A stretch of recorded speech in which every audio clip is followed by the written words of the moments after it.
In this video, I'll show you how to hide, pause, or delete a listing on Airbnb. So what you want to do is, of course, go to airbnb.com and you should see an option on top right that says switch to hosting. Then you want to click on listings on the top again. And here you can see your listing editor. You want to click on the three dots on your specific listing. Should look like this. Now, by default, you'll be on the listing status and you just want to click on unlisted. Now you can either choose dates, so a specific date range that you'll stay unlisted and won't appear, or you can just completely unlist for now.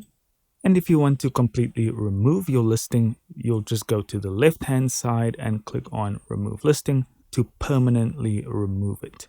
And then you just need to let them know why you want to permanently remove and then hit next. And that is it. Thank you so much for watching. Don't forget to hit like and subscribe, and I'll see you in the next video.